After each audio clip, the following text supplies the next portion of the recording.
I'm going to make things better for you. We're going to talk about engineering gameplay. Now, this is gameplay that we have heard about, much like many of the things in Star Citizen, for a long time. I'm going to start us off with the very first in-depth look at this, which took place back in 2020, October. So we knew it was coming. We've known it was coming, actually.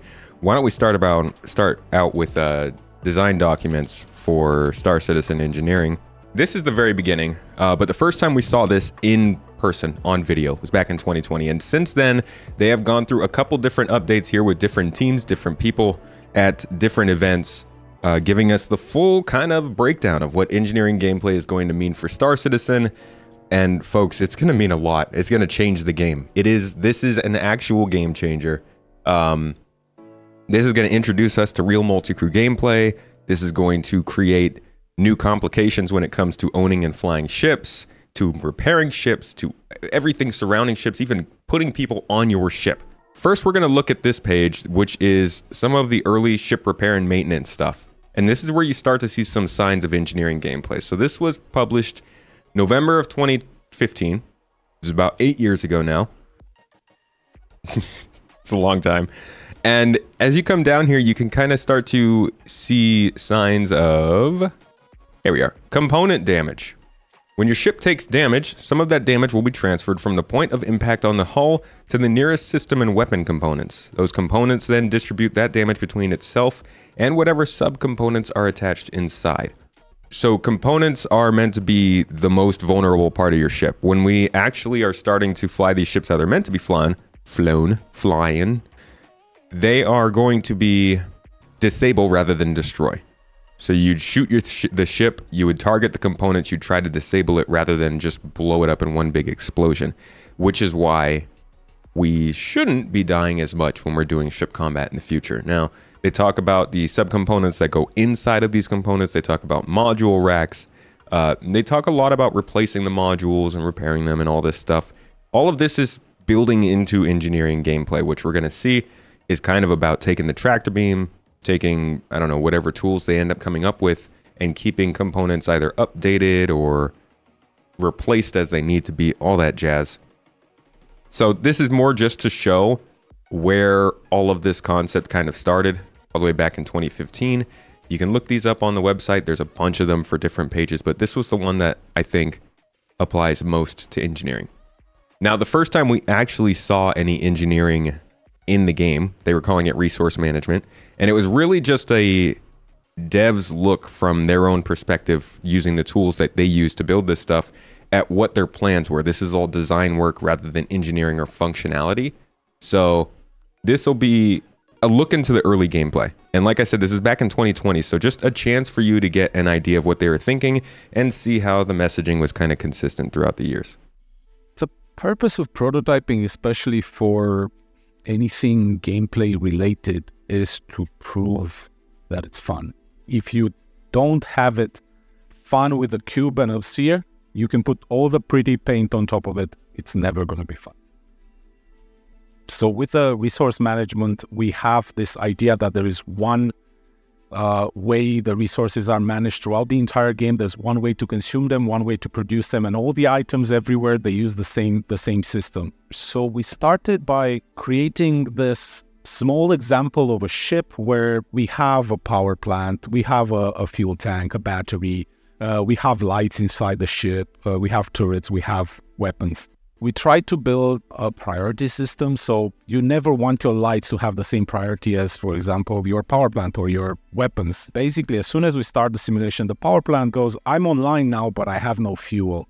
So all of this energy right now, the lights start draining the battery. If we put some fuel in the fuel tank, as soon as we put it in, the power plant starts going online, the battery starts replenishing because there's not that many consumers online. If I go, okay, let's say I set my weapons, my laser weapons to fire. As soon as I do that, there will be more drain on the energy. We can actually see we have a simulation of resources. We know we're producing this much power and we're requesting this much. We're running everything through exactly the same system. Now, same thing. Let's say someone takes out our power plant because it got shut down or got sabotaged. automatically now we're on battery power. It might go, okay, we don't need weapons now. We're going to turn them off. Lights, I only need the one in the front, so I'm conserving a bit of battery power until I can repair my power plant. Once I repair my power plant, this goes online and I can start turning stuff on again. I love this. This is the coolest, besides data management, I think this is the coolest part of all Star Citizen. Just the balance, the fact that your fuel tank can convert fuel to power to charge your battery, which can run if your power plant's offline. And then you're thinking of, like, he's just showing lights and turrets and weapons here, but you've got ships that have interdiction modules that need to be powered. You have ships that have refueling services that need to be powered. We're going to have ships that are running like science, ships that are maintaining a life support system to grow farms on ships. Yes, the Endeavor does have a farm. I don't think it's going to happen anytime soon, but like theoretically, all of those things have to be factored into this system, not as little pieces of the system, but like as immersive elements that just have to work when they're plugged in. And I think that's so cool, because not only can you be an engineer in Star Citizen, you can be an engineer for the Javelin. You could be an engineer for the Perseus, right? You can know a ship better than any other player. And whether you're in an org or you're like just sort of for hire, you can always be that person that people go to for the absolute best performance out of the specific ship they're flying, which is so cool. I love that. Sorry, it's a little tomato tidbit. Once I repair my power plant, this goes online and I can start turning stuff on again. And this was our first thing we did, where we built the ship. And we built this tool in a way that allows us to build different ship configurations. So as you can see, you can kind of understand the basic shape of a hammerhead. As soon as I turn on the simulation, we can see we have two power plants are starting to produce power. The fuel tank starts to get drained. The battery is on full capacity. We have these relays. Relays are a new concept that we're introducing in the ship in order for all those resources to travel from the fuel tank to the power plant, from the power plant to the battery, from the battery to the lights. Everything travels through these relays. Now, each relay you have on your ship is going to consume power. So the less you have, the more efficient you're going to be. The more you have, you're going to be more redundant. For example, in this case, and then it just gets deeper, like, because ships are built with redundancy. So you could run the ship at like 100% quality efficiency, right? I mean, not 100%, you can't do that, it's impossible. But like, as he's about to show, you can turn things off to make sure your ship is running really well in one area. It's just crazy scale to this. It's not going to be skill-based system. This is all about knowing what ship is what, where each ship has relays, all that stuff. And this is a video somebody asked from 3 years ago. This is back in 2020. This is our first real introduction to resource management.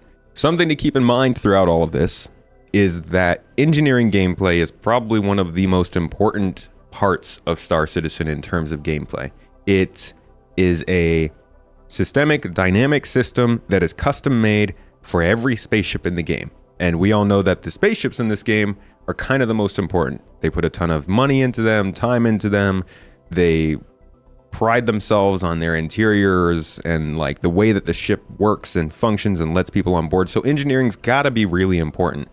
But one of the realities of this project is that they couldn't build it until 8 years after the pitch. Now, we probably would have gotten some form of engineering gameplay in this if they hadn't expanded the scope like crazy back in 2014, 2015, but they had to sell all these ships to fund the people, to fund this guy, to make this system that runs the ships.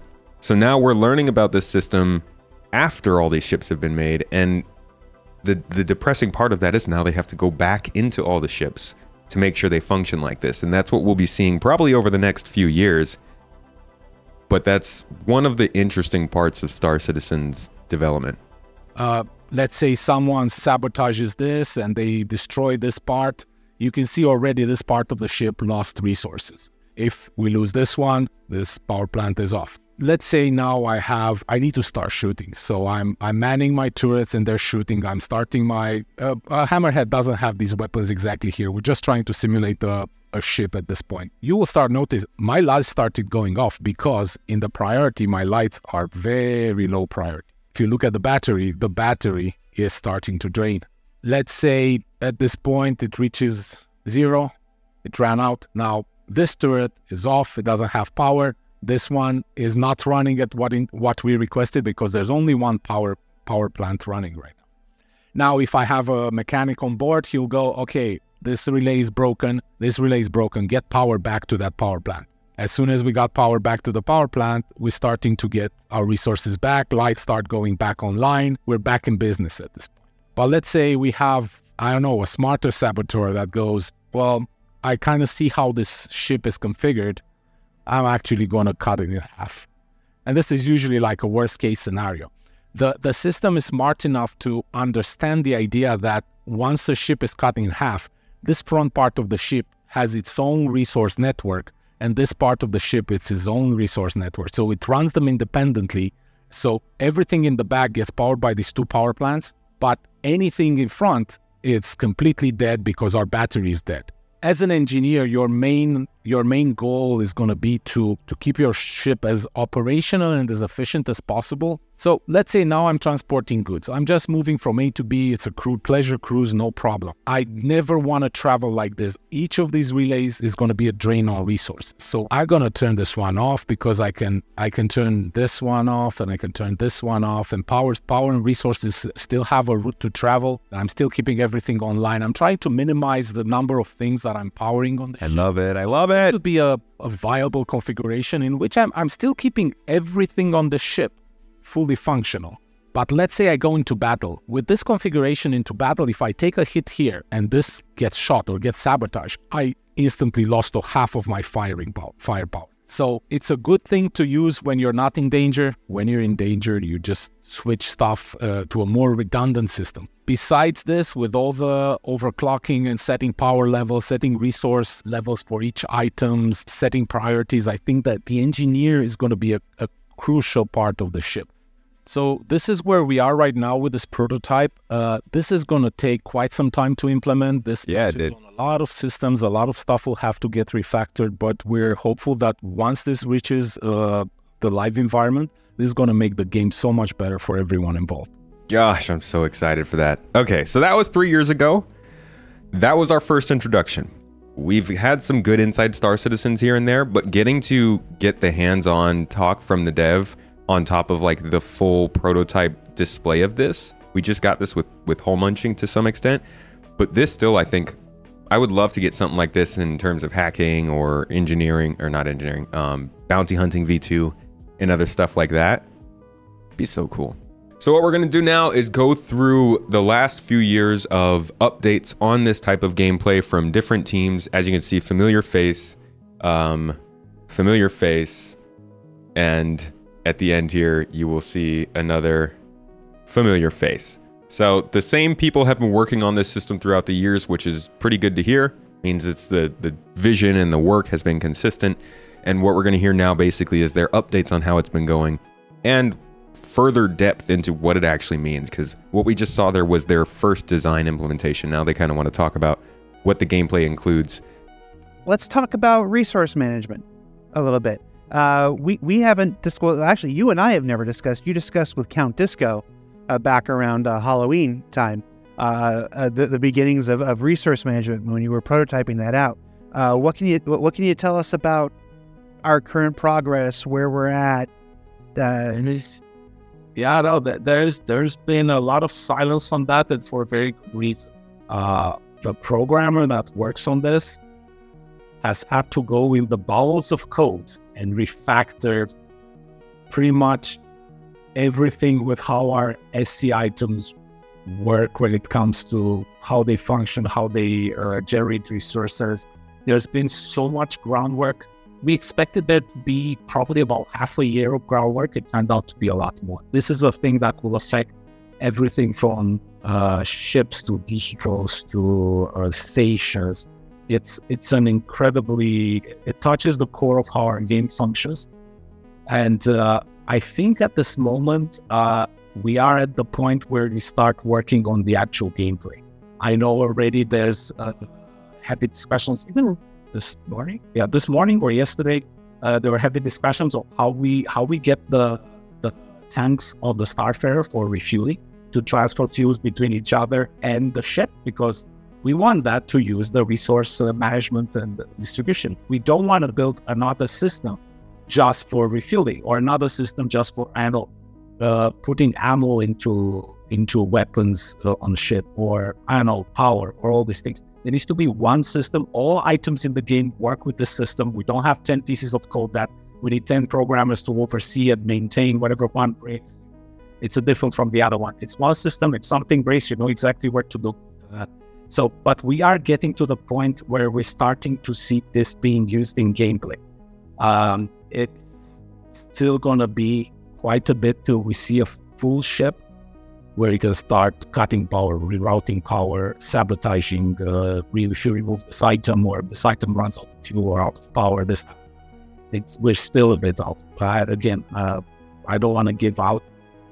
I don't want to give out any date because I don't know it. As you can see, our initial estimation of how much that groundwork of code needs to be was that we estimated half of what it actually was. But this is the moment where there's also a good moment, because a lot of other programmers can start jumping in on this thing and starting to integrate. Whoever works on weapons needs to integrate this. How do you get your ammo from a general ammo supply crate?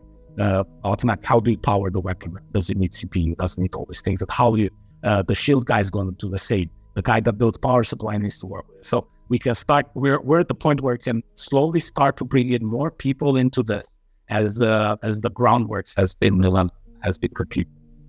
I think that's really important too. I'm glad that he came out and said that, because it would have been very weird.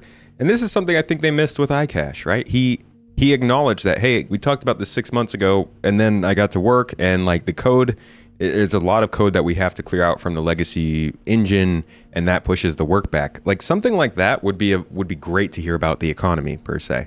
I appreciate that kind of feedback, because that told us that the engineering gameplay was going to be a far ways away after that. I think it's further than even I expected at that point, but that kind of point is, I think, very important for us to know.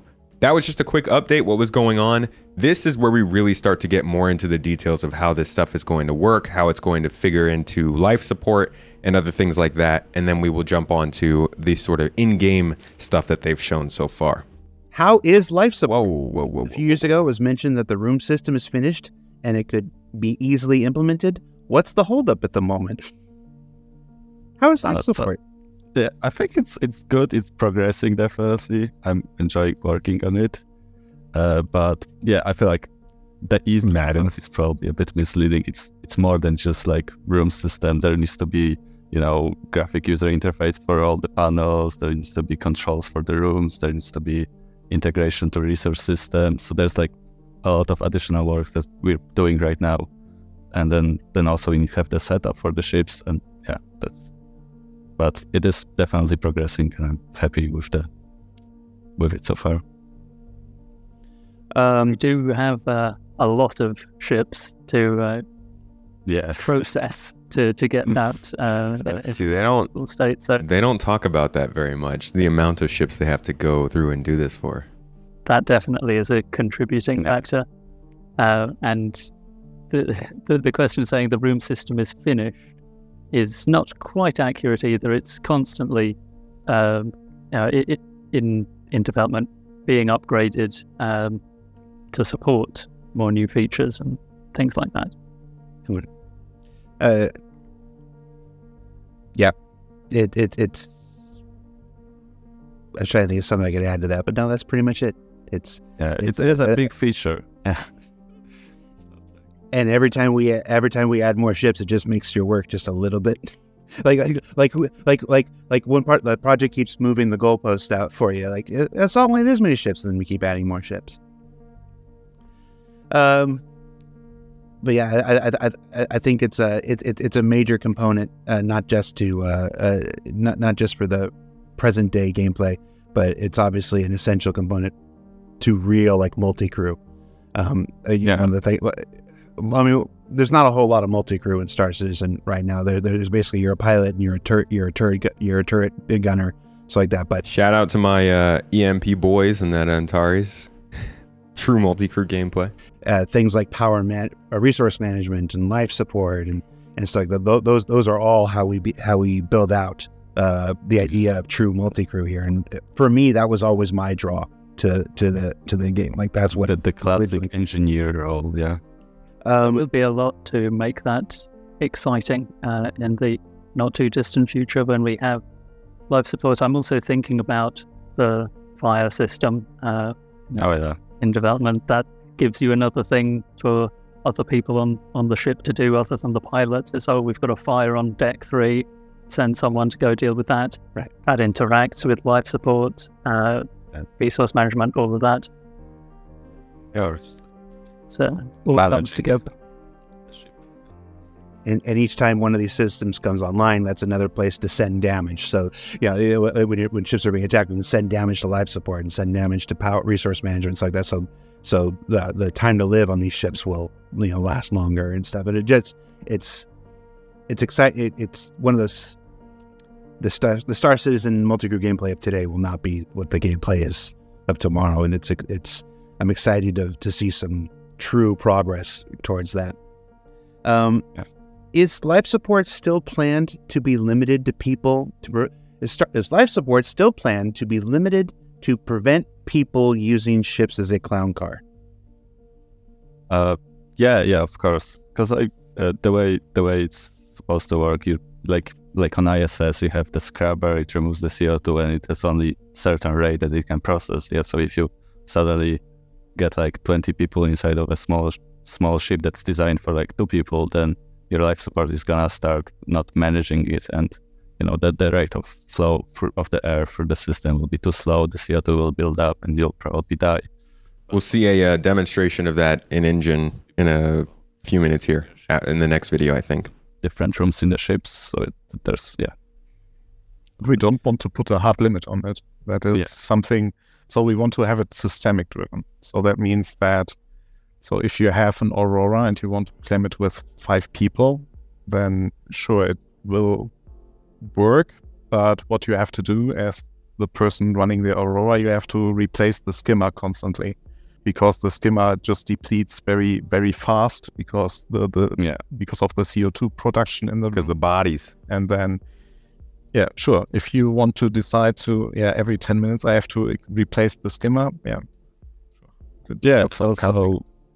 also like you have life support is not only doing the CO2, it's also like temperature and the pressure, and those things will be also hit by too many people breathing in the room, because then it's less time for heating. Sound like you said breeding in the room. Too much breeding going on here. What you want. Life support's overloading. The atmosphere to be like. Several people in the chat are listening to your answers and all saying, how does any of that work with something like the Valkyrie, where you're supposed to have big open side doors, and so how does that work with some of these drop ships that are designed to have big open spaces to the? So one of the things that will have to come along with life support is dynamic atmosphere propagations. Fancy name for just air actually moving between things. So if you have the doors open, you're gonna be getting whatever atmosphere is on the other side of those doors. If you open the doors in space, you're gonna have a bad time for anyone on there who wants to breathe. But yeah, you'll be able to fly around and in a way catch some atmosphere from the planet that you're in. That's how the Cutlass Steel's gonna have to fly around, just doors open all the time, because they got like 20 seats in there. And Drake and life support, I don't know. I think that'll have some interesting implications in future for planets with not human breathable atmospheres. It'll make your life support system have to work a bit harder once you close those doors to try and clean that up for you. Oh boy. And we've seen some ships like the the Idris or the Javelin, they have like the Star Wars or Star Trek, force field walls and doors that helps keep atmosphere in. Not so. It remains to be seen. What ships will have stuff like that. We need that. I mean, that seems like a pretty obvious thing they need to add into the game, right? Like, there are a lot of situations where you can very easily end up in a room that is normally vacuum sealed because the door might be small, but the room is big, and you walk in from the other side of the room, and suddenly you're in a vacuum. I feel like we would need those sort of air shields in this game. The ones that are on the Prowler, the Tavaran dropship, I think has those. I feel like we need those on all the ships to get around this weird problem that we're going to have with things like the Valkyrie and stuff. Will T0 of life support allow atmosphere management on a per room basis, or will it be one atmosphere setting throughout the entire ship? It's going to be per room. We want to go like as reasonably granular as it. Yeah, it makes sense for T0 obviously. So yeah, you'll be able to set like the pressure in the rooms. You'll be able to set the temperature in the rooms. It can be different in each rooms, and like also like the rate for the scrubbing.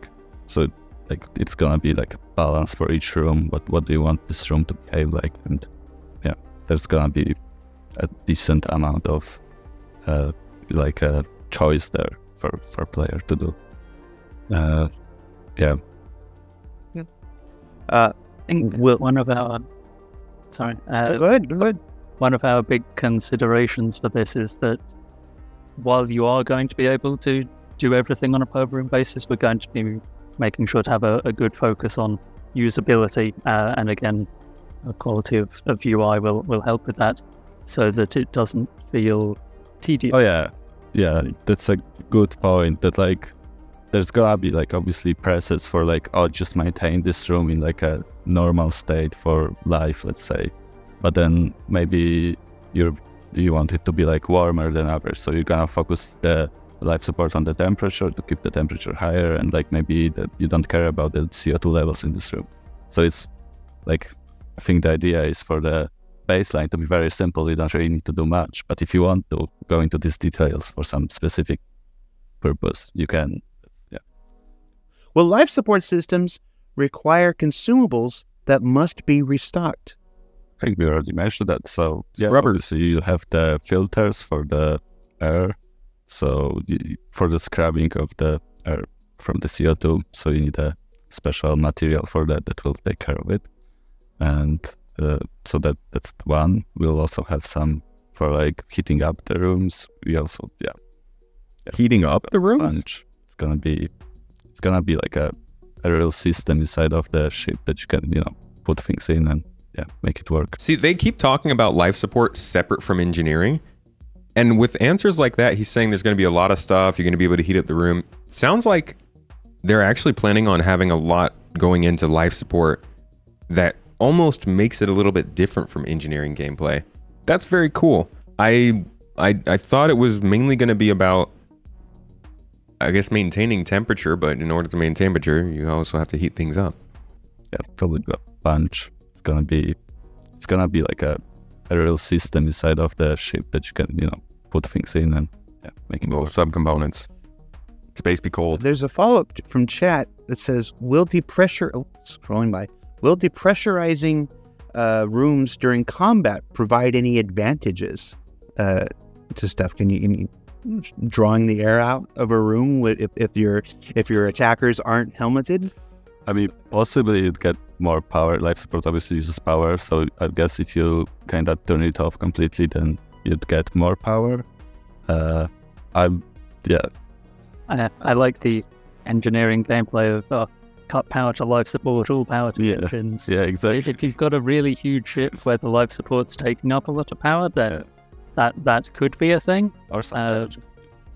How would you feel if after all this time, systems weren't running at 100%? You know how like right now you can get your shields up to 100, your weapons are firing fine, your engines are thrusting fine, and everybody is running around doing everything on the ship. How would you guys feel about that stuff starting to be limited by the amount of power you can carry at a time? offensive uses of life support. And yeah, you'll definitely be able to turn off the air if you've got borders. Oh, for the borders, yeah. Yeah. Of course. Or what if And you can like heat it up, cool it down. Yeah. But we'll be rate limited on how much the life support system can actually suck out of that room in a given time. Well, I mean, yeah, obviously rate limited, and also, well, once you suck out the atmosphere and you don't put it in the tanks, it's gonna be gone. You can vent it outside, yeah, and then it's lost. So you can also have to think about that. So that's, you know, if you have a room in your tanks, then it's fine. What about replacing the oxygen with something, Tots? So in T0, we won't have support for like composition of the atmosphere. That's not yet a thing. But you're open to it later on. Mm-hmm. Cigarettes. Yeah. So, something similar with fire, I guess, that fire creating excess carbon dioxide and carbon monoxide does make the room it's in toxic, but you won't be able to do that on demand in T0. I'm hoping that they do with the engineering console give you a way to look at the whole ship's layout without having to run to each room to figure out how things are going. Something like this, I think, is what they should be providing to players in the engineering thing, but we'll have to see. There's definitely a want for this kind of gameplay, and however they design it is totally up to subjective opinion. We don't know if it will be designed well or not, but the gameplay itself, the idea of maintaining the ship interior is definitely something that I think not only do people want in this game, it's going to protect this game. That's the kind of game system that other space games can't just come in and make and start stealing away the crowd from Star Citizen, you know? They have to make things that set them apart. Hell, they have to make things that validate this long development cycle, you know? That seems to be a good bridge into resource management. I don't think you can talk. I mean, any discussion of life support has to go right into resource management. Yeah. They're inextricably tied. See, again, they don't refer to them as the same thing. I find that interesting. We haven't talked about resource management since we had that wonderful demo with Dan Truffin way back when. What can you give us about it before we get into that would have been about? What can you give us as a general kind of update? How is it going? Is it going? Is it, a year and a half later? We showed it so long ago.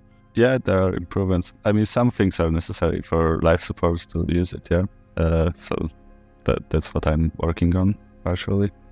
So we have like, I guess, support for it to interact with the room system, yeah, to exchange the gases from the tank with the rooms, yeah, and that's all coming together.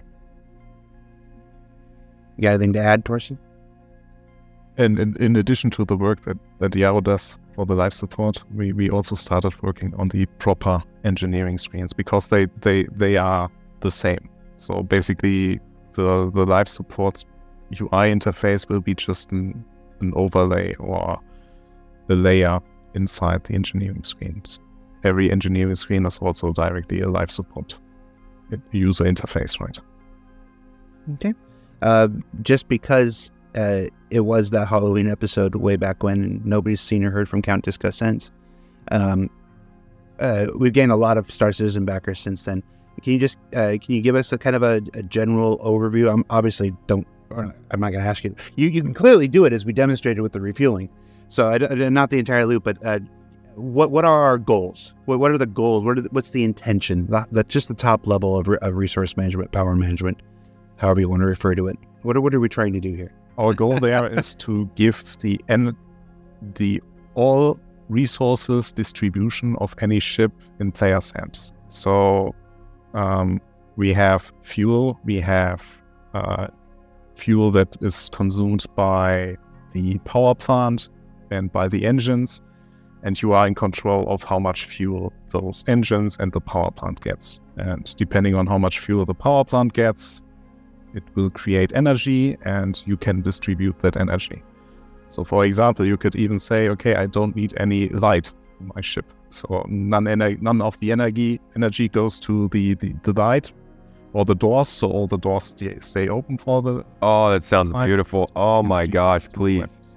Please, somebody take away the power from my doors so I don't have to open up Oh, the MSR. Oh my God, those doors. or the shears. So this is something that you will be able to manage on the fly.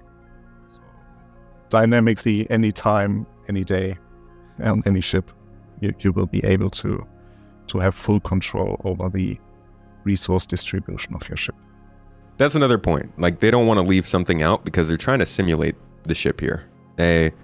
Simulating a couple of the systems and then leaving a couple of the other ones alone would be a little jarring, I think, in terms of gameplay.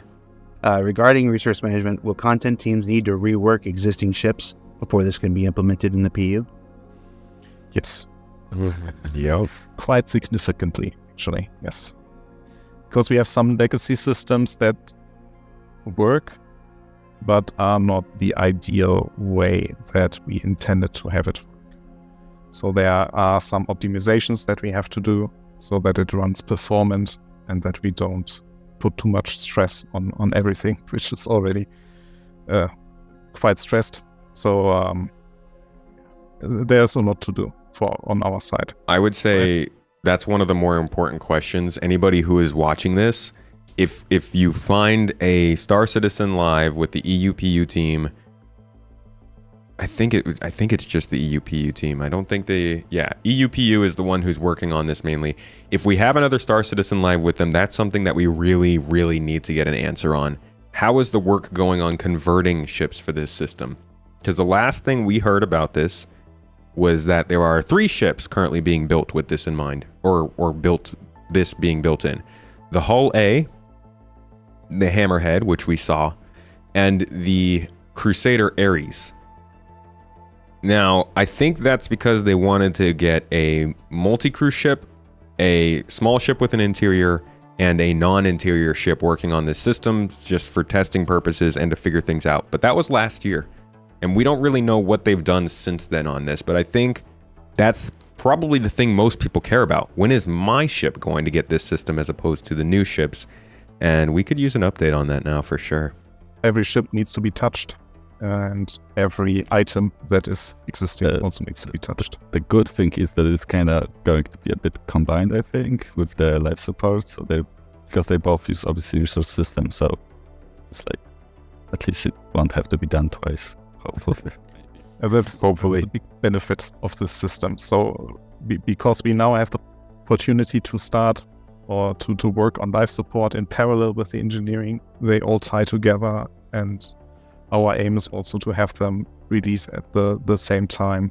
Again, they're referring to life support and engineering as different things. I'm sorry I keep bringing that up. I think that's a significant point about the life support system. Of course, it's sharing the same UI, it's sharing the same systems. So it is the same system, it's just, but does a bit more complicated stuff with connecting it to the room systems and so forth.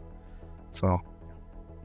And it's not just your team. It's the UI team. It's the VFX team. It's the sound effects team. This is a major component of fulfilling that vision of ship life in the Star Citizen universe. And so you guys are here at the Vanguard, but eventually it's going to open up and it'll be an all hands on deck kind of thing.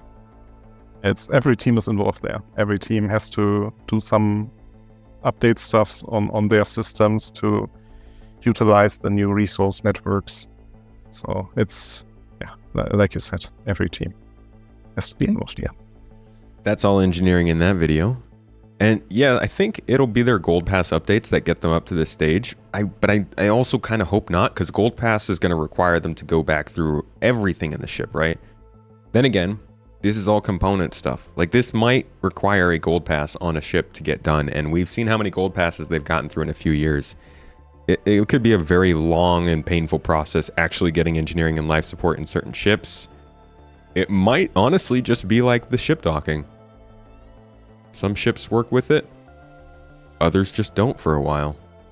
Oh, that's going to be another very difficult pill to swallow in the it's an alpha category of problems.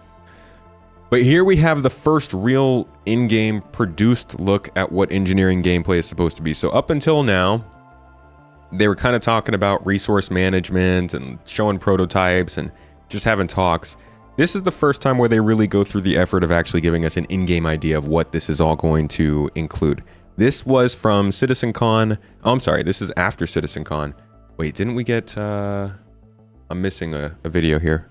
Yeah. Okay. So this is the resource management stuff. All right. We will listen. I will try and make this work. Let's get to it. Less stopping. More listening now.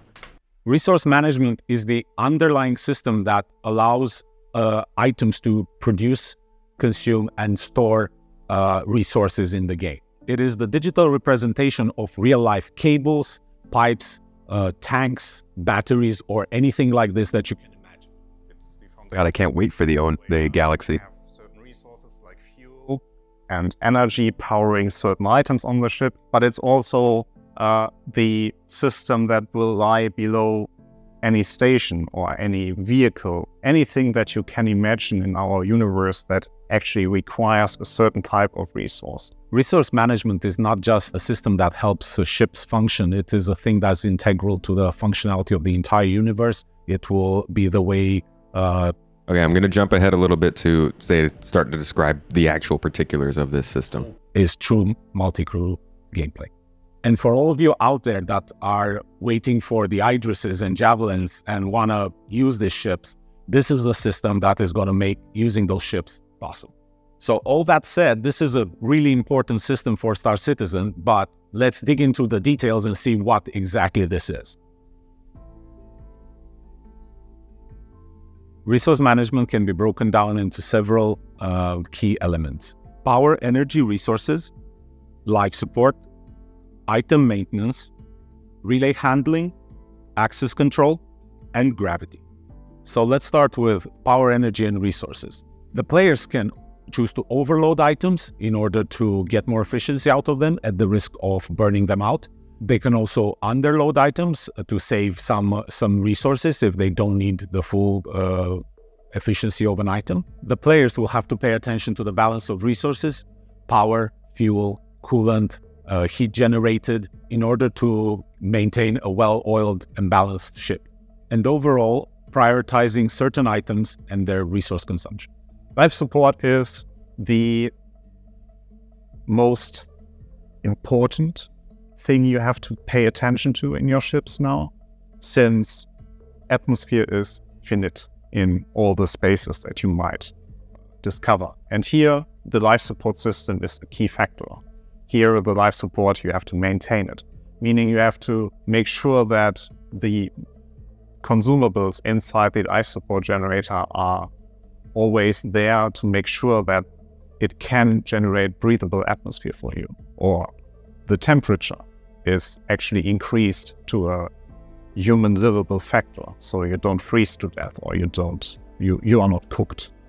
As part of item maintenance, the player will be able to control items throughout the ship, turn them on, turn them off.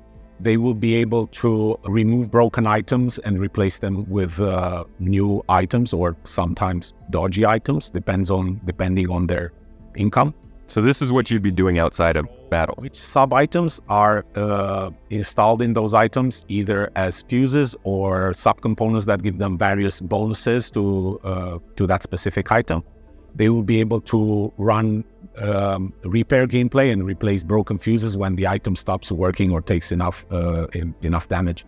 Relay handling is the actual management part that you, as the engineer on the ship, you have to do there. It's basically defining these circuits in the most effective way, especially for bigger ships.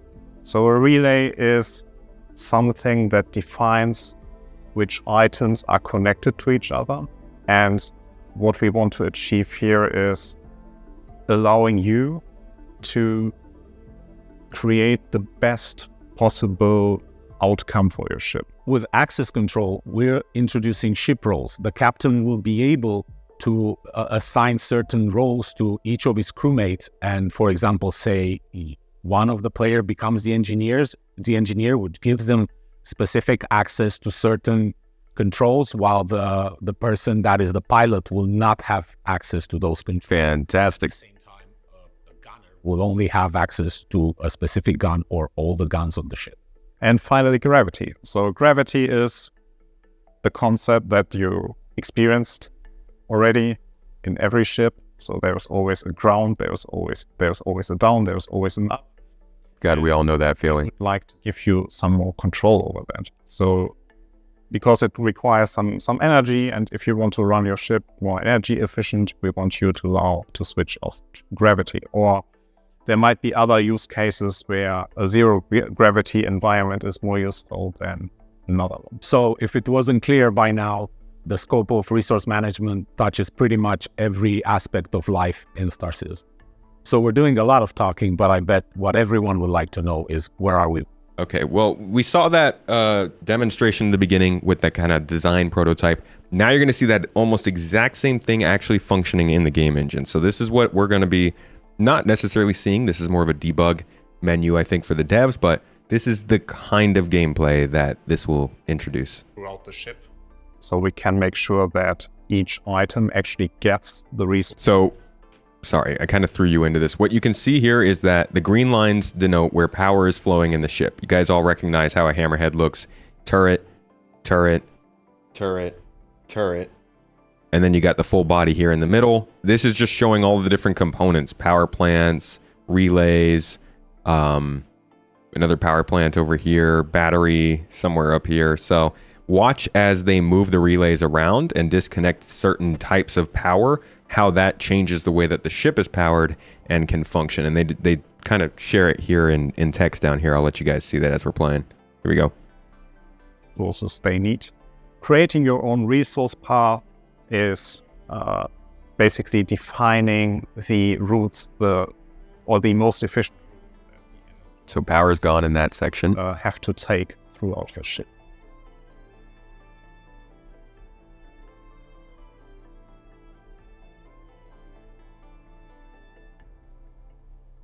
All right, added power going to the back of the ship there, or that might be the front actually. We can also demonstrate many aspects of the life support system, including making new players suffocate. This is where I mentioned they were going to show us how life support actually works. And you can see that they open the door, oxygen drains out, and that person dies.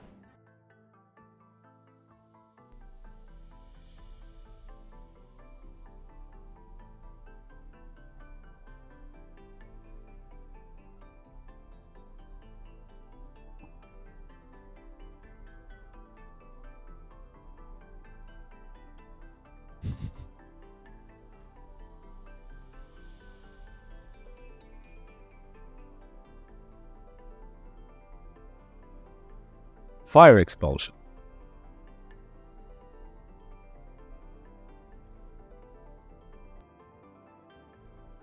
Oh, this is showing the fire both raising the temperature of the room and eating the oxygen from the inside.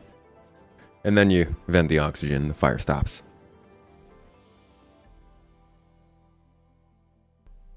So oxygen's going down, temperature's going up.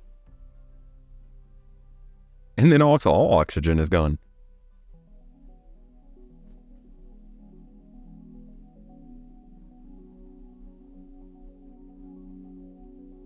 Change the temperature in each room.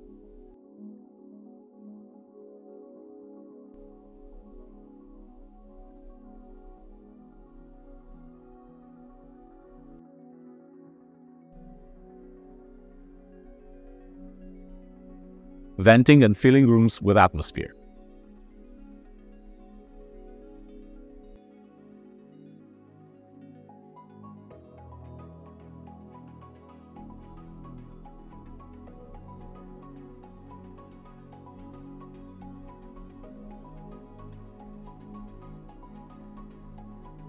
And like oxygen even moves through vents in the walls. We've seen that before with smoke too.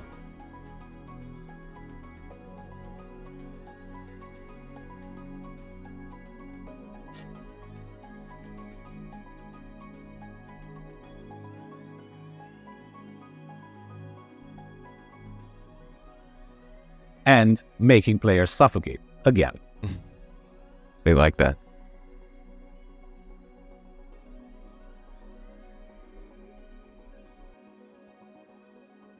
All right.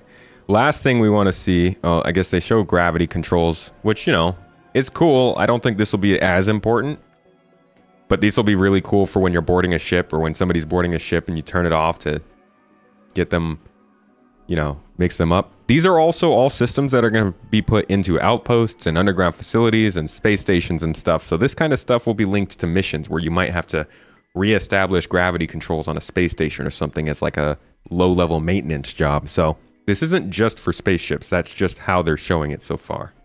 And then this is like, so if you were able to get somebody on board a ship who could sabotage it from the inside, this is just kind of showing how they can get in there, turn off the shields so that you can do more damage when you finally attack, which I think is a very cool concept, but might be pretty hard to do.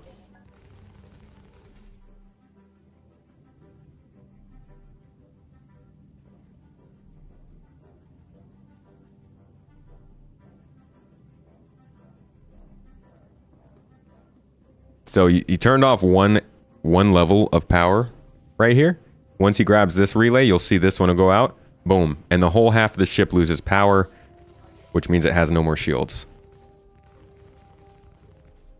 Very cool concept. In the last year, we've made tremendous... So that is mainly the important things that we need to know. He's going to explain here a little bit more of what goes through it, and then we're going to jump to the next one. And is a huge endeavor for us. So like everything else, we'll probably not get everything in the initial release, but this is what we're aiming for. Interactable and accessible items on ships, relay gameplay, changing fuses on the relays, resource balancing, defining control groups that will be accessible through the MFDs, allowing people to create presets for your resource network for each ship, an engineering UI with at least a list or schematic view of your ships, external engineering screen for ships, allowing engineers to define the tuning parameters that can be accessed by the pilot with a press of a button, like loading presets and creating presets. All right. So that is a early look at the engineering as of last year. Now I'm going to show you guys a little bit of this video. You, as the engineer, are responsible for the resource management of your ship, the priorities of the items, and you are also responsible for countering any dangers that you might encounter throughout your flight. A big part of your job as an engineer is dealing with dangers that affect the mechanical parts of your ship and are different to the ones you would face as a pilot. There are 3 types of dangers that you will face as an engineer. One being something that you already know, which is overheating. The second being wear and tear. And the third one being malfunctions. This wear and tear is a danger you might have already heard us talk about in the past. It's just something that the longer your item runs, the less efficient it will be at some point. So a general maintenance will be required to keep them up and running. And then there is the new one, which we call malfunctions, which we'll talk about later in more detail. But the way that you react as the engineer there is unique to each malfunction. All 3 dangers contribute to the health of the item and have an impact on each other. So since the first 2 are quite easy to grasp, let's dive a bit deeper into the malfunctions. You can tell that each of these updates that we've gotten throughout each year, they're getting a little more specific about these things, which is cause different errors. It's interesting to see. While I can't talk about all of them today, here are some currently in development. There's disconnect, where you either don't have a relay right now in the place, or you don't have the item right now at the item port.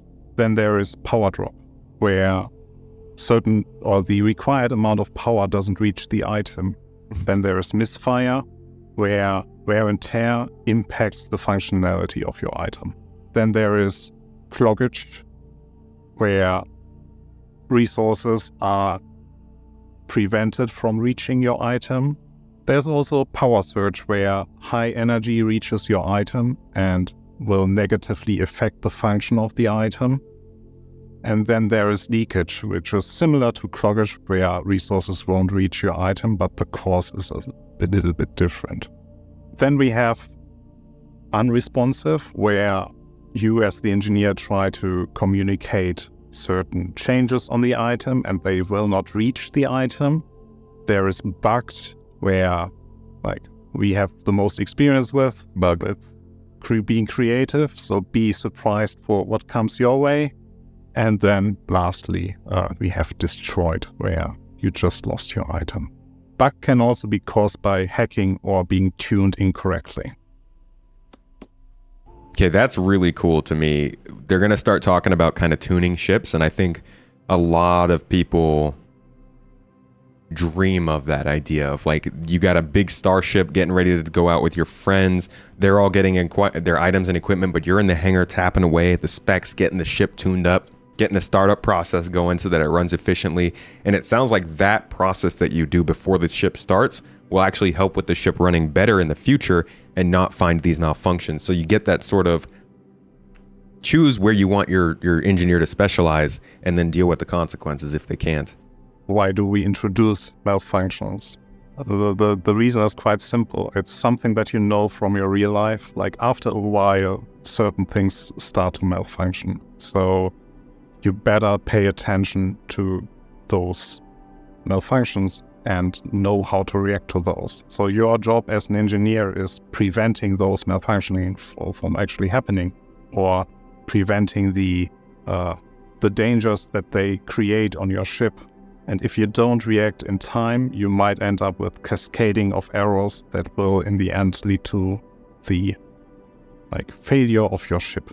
It allows us to have the engineer being as important on bigger ships like the pilot or the gunner. We want to make sure that there's plenty of things to do for you as an engineer.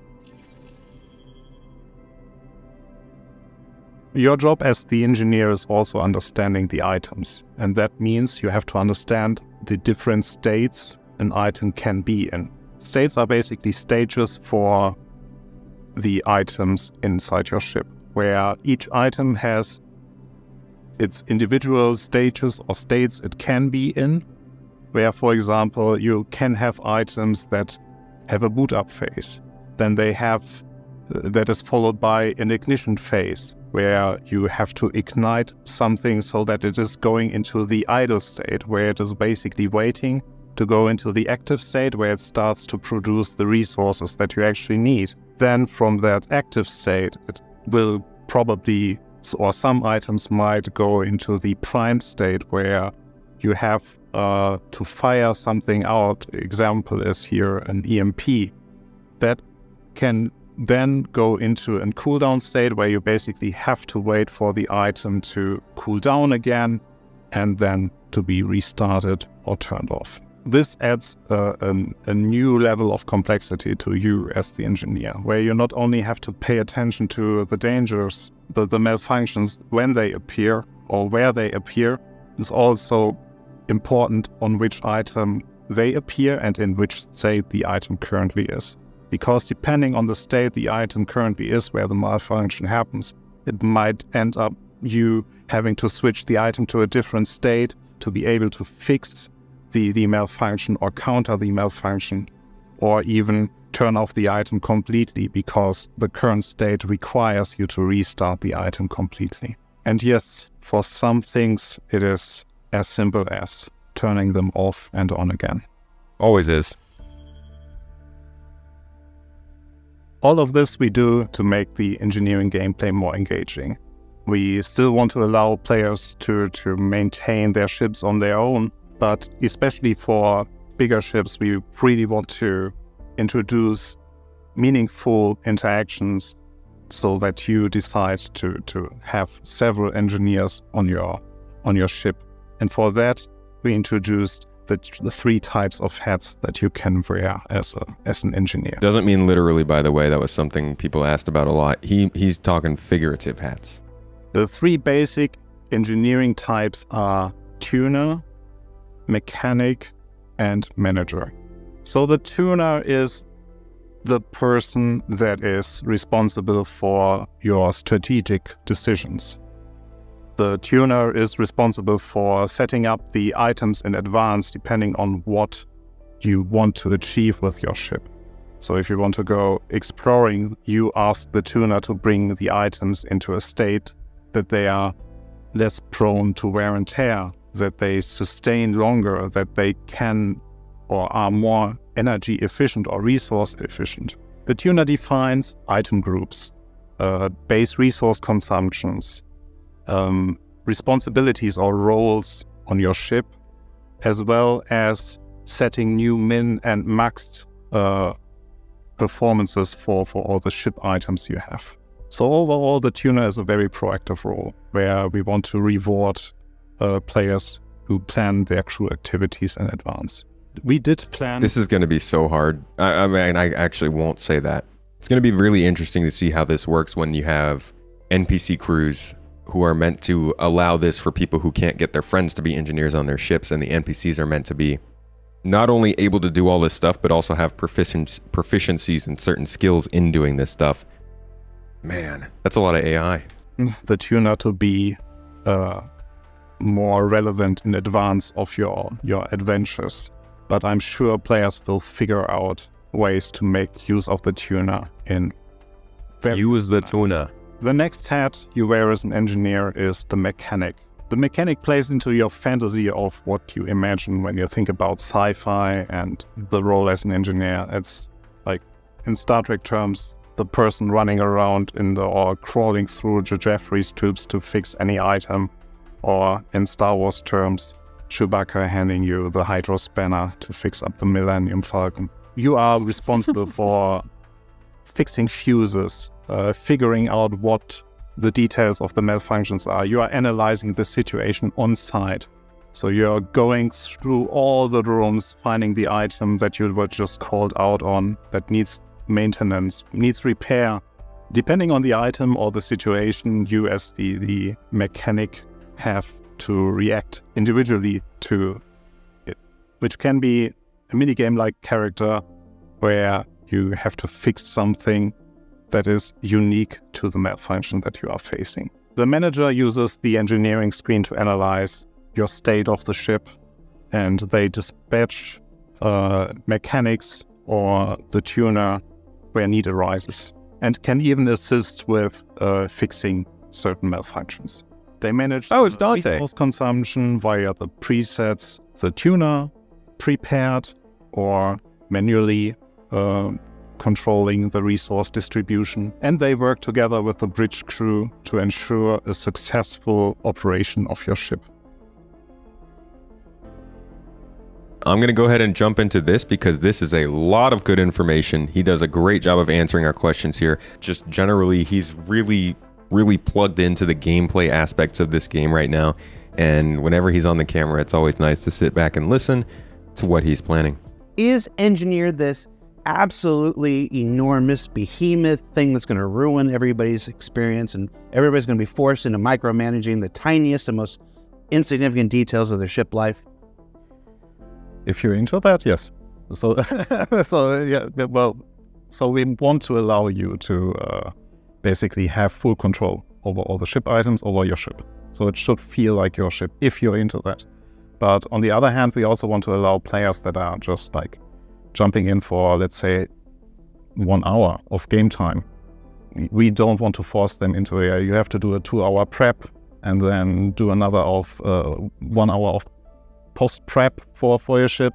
We really want like also to have those players being able to see they get it and experience all the missions in the persistent universe and all what we ever will throw at you.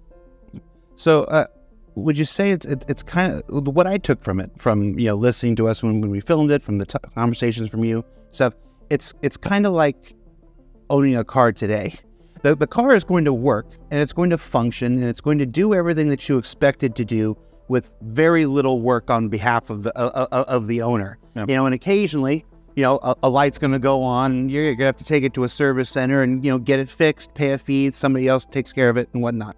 But if you're an enthusiast, if you're the min-max lifestyle and stuff like this, you can fine-tune your automobile to get more out of it, to improve its top speed, to improve its handling, stuff like that. And that's where Engineer gameplay really comes into play. Yeah, imagine like you go out to the grocery store, you get your car, you jack it up in the garage, you get under there, you do some work, you replace the air filter, Maybe you install like a short RAM filter or something like that. You know, drop some coilovers in there, and you're like, okay, let's go get the lettuce. I like that they are emphasizing very strongly here that not everybody has to do this, because that is the first thing that people hear or think when they see this. That's complex. Why do I got to do that? You know, it is a sim, but it's nice that they're building this game with this idea that all of the gameplay that people might be excited to do are not things you have to do if you don't want to. And then from the repair standpoint, from the from the people who are in the Jeffrey tubes, fixing stuff like this. I mean, obviously that's a bit of the outside world, imposing in on you. What options do people have for that? Just limp home and get it repaired by a service station, or? Yes. So one thing that is even now written behind me on my whiteboard which is the main goal that we envision for the engineering gameplay, is that player decisions matter. And one of the decisions can be, it's not my gameplay, so I'm not into engineering. And it's a valid decision. It's your choice. It's your game. It's your ship. Whatever you want to do, that you can do it. So but that has the consequence of you probably will run with the stock settings for the items that you bought, and you regularly have to go to repair it. So you have to pay the money to actually be able to repair it, and sometimes you might even need to exchange the items for money. So you have to buy a new item to have it then exchanged on your ship. And stuff like that. But if you then have the other player type who then is interested in, like, no, I can maintain my items myself and I can adjust them to my demands, so you can get a more, like, a bigger or longer lifetime of the items out of your ship, or you get like a more effective ship, or you are more effective in the sense of And from the damage standpoint, it's as time to kill increases, as the game continues to evolve, physicalized damage comes in, the armor, penetration, stuff like this, and the natural time to live or time to kill, however you want to, extends. It'll become a choice between knowing what your ship can do without an engineer and knowing when you have to cut and run, so you don't have to do that, or having an engineer or becoming an engineer yourself, and then you can extend your time to live. Yeah, drastically. So it was even just a discussion that I had today with Yogi, where we were briefly talking about the time to kill right now and where we should be going. So we were especially talking about the multi-crew ships, because right now it's like a hammerhead, for example, dies too fast. Mm-hmm. So there's definitely something that we have to do. How it will look like in the future, I cannot tell. We have to try it out. But one of our goals, additionally to increasing the time to kill, is also, like, if you are in a soft dead state, that you are able to repair to a degree. So you might even be able to repair the pieces you are still in, and if the engine is still attached, you might be lucky to do an escape, because you, like, pulled out your quantum drive out of the piece that is floating around and then attached it back into a socket that might be just strap a quantum drive to a piece of wreckage, the engine, and then you fly away and you made the escape. One of the eternal challenges of Star Citizen, not just running a live gameplay environment in the middle of your development, but running a continuing behind-the-scenes documentaries, a storytelling series telling the story of the thing while you're in development, is it reminding people, without having to keep repeating it every 30 seconds in the thing, that we design systems for the game we're building towards, not the game as it is today. The game as it is today is what's available, what's online, what works, stuff like that. Gotta be real. But when you design systems, you're not designing for the game as it is today. You're designing for where the game will be, with the increased time to kill, with the proper damage penetration, with duct tape, according to Chad. Current state of game in mind, right? So we always try to make it, like, the ultimate goal is to have it where we want it to be in the future. But and sometimes we can do some slight adjustments on the way there that are more fitting to the current state of the game. And sometimes it's not as easy to achieve. Sometimes we even have to do additional work to make it work with the current setup. But yeah, those are decisions that we always have to go through. And sometimes the decision is like, yeah, okay, we cannot put that much time and effort into for creating like additional work on us that makes it fit better into the current situation, we aim more for the long run. And of course, I introduced the idea of increasing time to kill and stuff. That's obviously where we're working towards for every spacecraft in the game except the Cutlass. Yeah, +1 on that. Why does it blow up so easily? You're doing my camera. John Crew. You know, It's a coffin. why my Cutlass steel blow up so easy?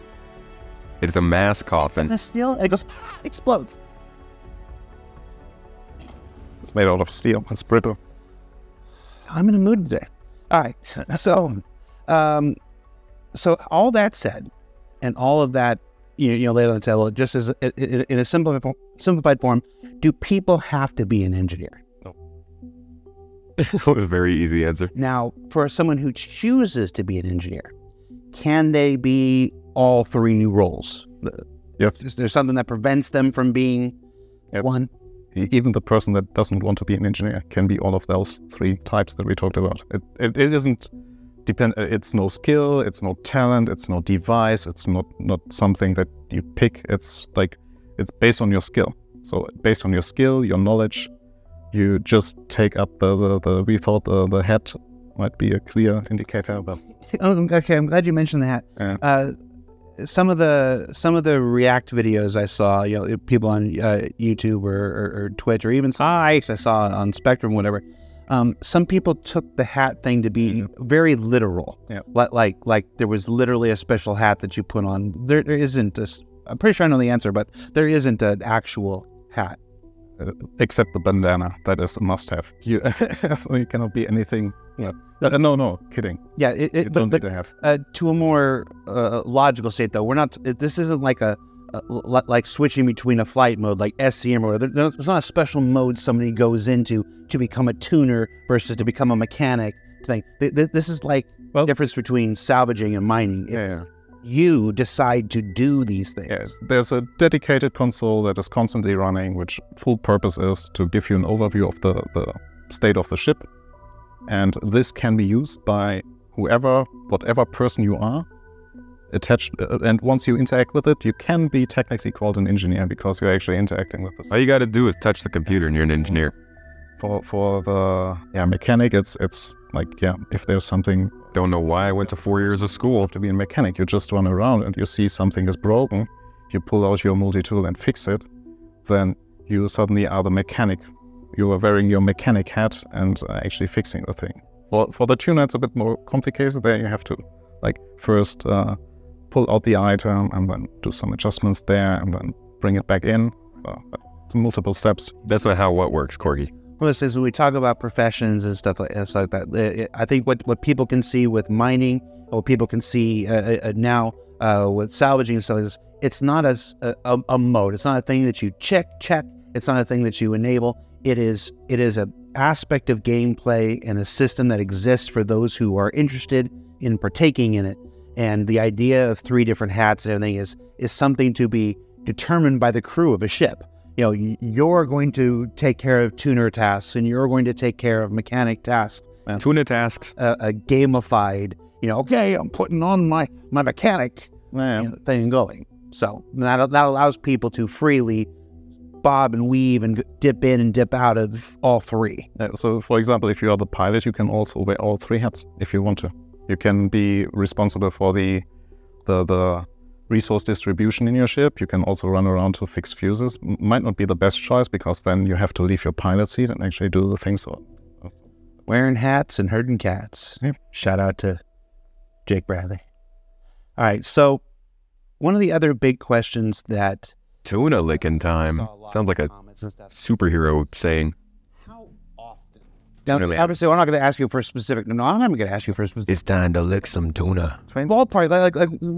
What are we? What are our? We have to keep this a high level kind of philosophical thing because tuning and balance comes at the end of the process. But how often are we thinking?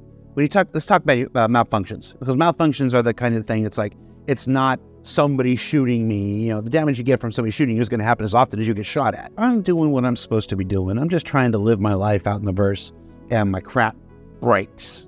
what are we thinking? Is this a thing that happens every 30 minutes? No. Is this a thing? Yeah, set some expectations for me here. So it is dependent on what, like if you fly your stock ship, like the base example, if you fly your stock ship, like we are still debating if we want to make it based on the distances you travel or based on the time you actually spend in the ship.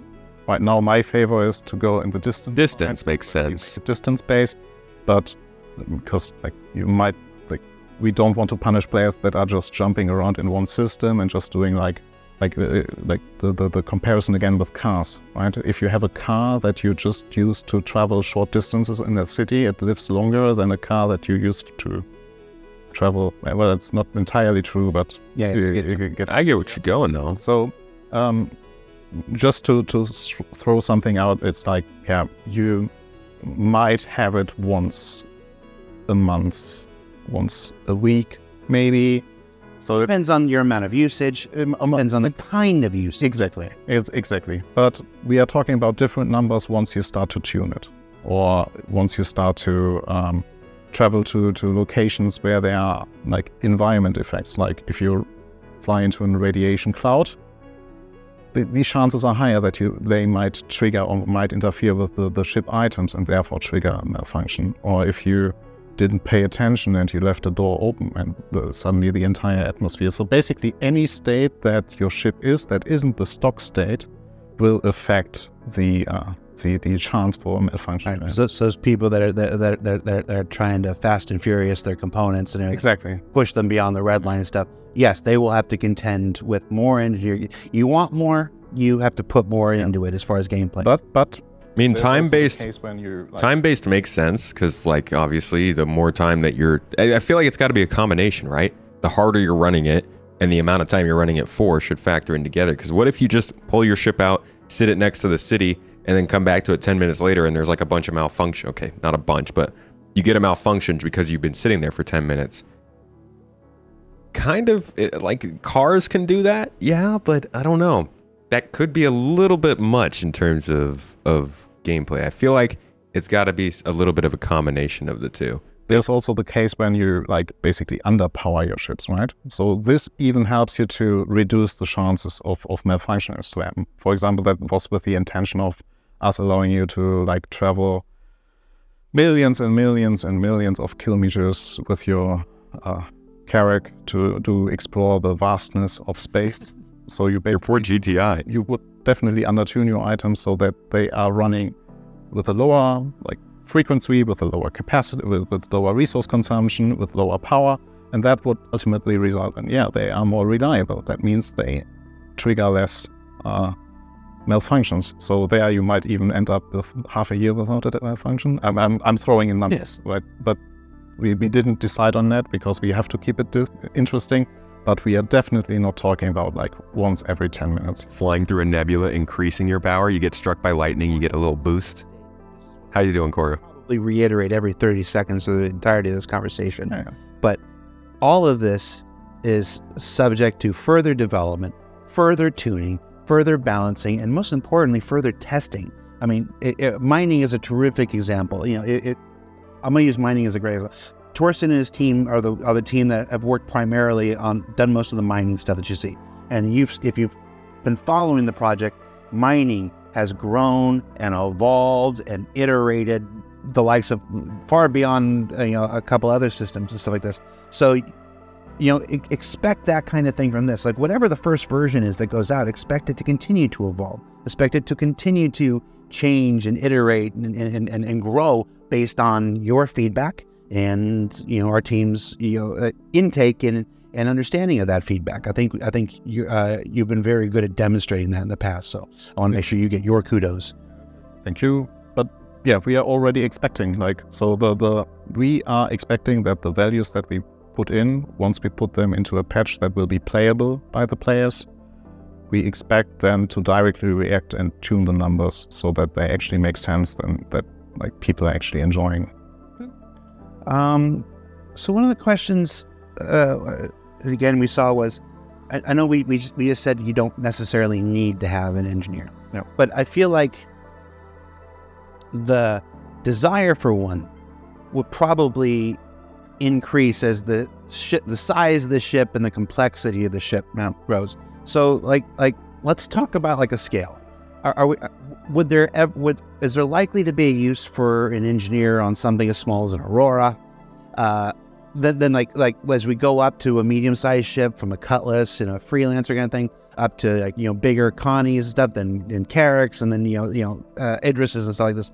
Talk to me about what you think that progression is. Again, go through testing, and stuff. But what are your thoughts on this here? So my thoughts are that it is. So we won't put any numbers there. We want to make it attractive. So which is a kind of different approach, right? So we don't go in like this ship needs 5 engineers minimum to function. We really want to make it like you as a player recognize, okay, this is just the overhead of things I have to do is just so high, I should really ask a friend to join and take away the mechanic part of my engineering role. But like, since players are really interested in numbers, like for example in Aurora, you as the pilot are also the engineer. Or if you are actually interested in that, because you still can go to the shop and get the repairs done there, or you don't have to. For a ship like Cutlass Black, I think it's also still fine that it is one person. A second person will definitely help, because then you can sit still in the pilot seat and then have the other person like exchange a fuse or something like that.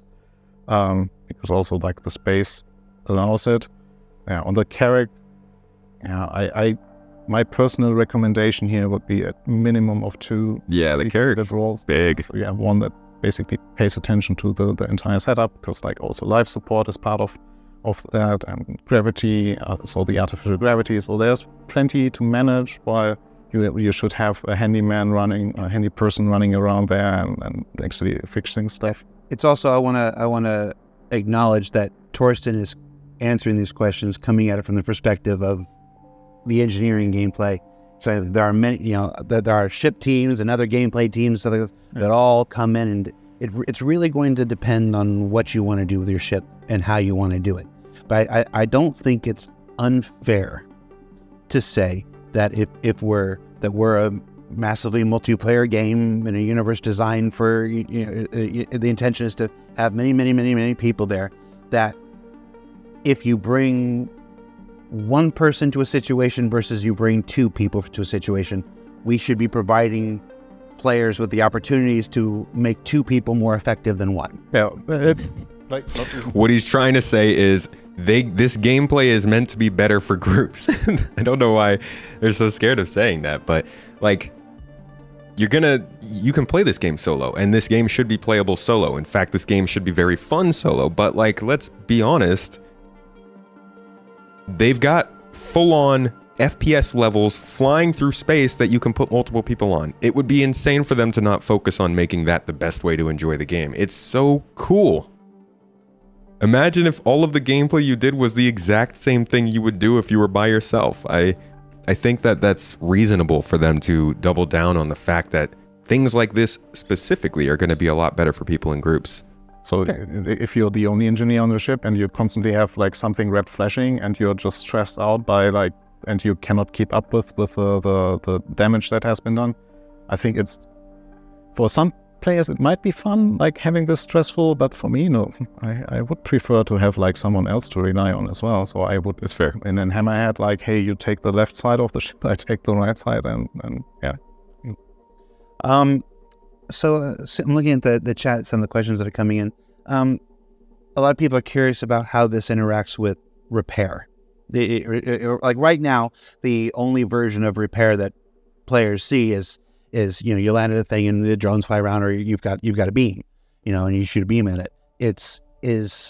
Talk to me about how engineering works with repair, either how it is today or where we're going in the future. As it's more where we are going. So in the beginning, right now our focus is in the engineering gameplay, and the next step that we then have to take is like fine-tuning the repair gameplay. That doesn't mean that the engineering gameplay doesn't have repair in it as well already, right? But we really would like to take repair afterwards a bit further than what we will deliver with the engineering gameplay. So the engineering gameplay might look like a more basic type of repair where it's exchanging items, exchanging fuses, using a repair beam to bring up the health of your items, fixing the hull you already know from the hull scraping part of it. But there's also, like, because we are going in this malfunctioning direction where it is like this, like non-visible damage that can happen to your items, there we want to go a bit more creative, so there are dedicated counters to that malfunction that you are facing, which is considered repair, right? So you bring back the item to its full functional state. And so to sum it up, the engineering gameplay holds in repair functionality, but we want to move it further afterwards. Chat is going off.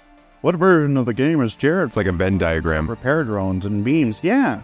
I'm talking about what came before, what we've presented in the concept, promotions for several repair ships like the Vulcan and stuff that aren't out, and where we're moving, back to in the future with repair drones and flying around. If one must understand the great mysteries of Star Citizen, must take more than a dogmatic view with just the Jedi. I'm talking everything. Trying to give me crap in the chat. Like, what version is she playing? I'm not at all. Damn it. Can somebody sneak into a shit? Now, we talk about the different roles and stuff like this. Let's talk about sabotage, like reverse engineering, if you will, using engineering offensively. Yeah. Is there going to be opportunities for players to sneak on board ships and use the tools of engineering offensively? Yes. Yes. Duh. I can't elaborate on that. So we want to tie it in with the hacking gameplay. So that's one fact, that we want to allow you to hook yourself into one of the items and then get even access to, like, imagine yourself, you being the aggressor on the ship, you plug yourself into the power plant. If you don't want to, there's the option you physically damage it, so you might punch it or use a hammer with a wrench on it. Just punching a component. Beam. Just how you fix it. With our beams. And it's all about beams. And then, or you are the more digital assassin of the ship, where you just plug yourself in and go through the hacking gameplay. And then once you succeed, you get basically you get access to the states, what we talked about for the item. So you can switch around the states of the item and mess up your ship. But what you can also do is you can decide to ignore the item and progress further through the ship. So you basically move from node to node inside the ship. So once you successfully hack this power plant, you will see all the connected items that you can then select and start the next hacking procedure. And then you can make your way to whatever item you actually want to. Oh, that's actually change. That's very cool. So I wonder if there's going to be counter hacking, because it sounds like it would take people a while to get actually through your ship systems. They might start the hack, but that might give you enough time to run through the ship, get to a computer, and start your own defense of that hack. Oh my God, what if there's like PvP hacking gameplay? Oh boy. Or vent a room if you want to target the knife support, or every functionality that you see on the engineering screen would be accessible through that hacking process. I think chat's going out like hacking. Yes, hacking has been in the cards for Star Citizen, for the Persistent Universe, and for Squadron 42 for some time. Intrepid viewers of the public roadmap might remember there was a hacking card on the public roadmap for quite a while. We actually had going back to our conversation just before the show starts, we actually had filmed a segment for ISC way back when, detailing how hacking was going to work and what was that, and it was filmed and it was edited. And then somebody had a great idea about how to change it, and it fundamentally changed. It's like, no, we're going to go this way, and everything in that segment became wrong. So it's one of the few segments we've ever produced that never got aired. And when that happens, it happens a while. The only constant in game development is change. It affects our video. There's such a thing as too complex. There is, and some would say Star Citizen is. They are going for very deep gameplay in a lot of different places, which I think is the real challenge of the game. Were you being serious when you mentioned flamethrowers? Were you joking? It was a joke. I'm very bad with jokes. I'm German. Yeah, and the flamethrower that Oh, German brothers. show was literally I don't remember which rifle, but Will and Dave took the rifle and added flame to it to do the thing. So you're not actually looking at not even shooting a flamethrower at a so the power. the blowtorch was also an injectuation there. So it's more like you can bring up the heat of the room with life support and stuff like that. So you might have more non-violent ways of bringing up the temperature if needed. Yeah. Now that's not to say that flamethrowers won't make it into the game. The actor feature team is very keen. How else are we supposed to heat up? And we're just saying that. I'm sorry. And I'm not saying that they wouldn't work. Yeah, it's just so that they might damage it. but not an intentional part of engineer gameplay, and they're not soon. On the flip side of that, though, exploding toilets. It actually is now on our list. It is. Yeah, it is. Yeah. Look into that camera and tell them the exploding toilets is actually on our list now. As the exploding toilet is on our list. You saw it in the show and it was awesome, huh? Yes. That's engineering gameplay. That's basically everything we know. That mention of another update this year would be great. I do hope that we get to hear something in the next quarter before CitizenCon, because we know, like I said, we know we're going to see it at CitizenCon. I think that will probably be a decent overview, but another I think they'll probably give it to us in an ISC, not a Star Citizen Live. I like all the details that we can get from Star Citizen Live when we hear about these things, but I think it will probably be a CitizenCon update for that one. So that's engineering, life support, resource management, whatever you want to call it. That is everything we know about it, how it's going to function. It's going to change the game. It's going to give us a whole bunch of new multi-crew gameplay, and ultimately, yeah, I think it's one of the bigger changes to the game that we'll see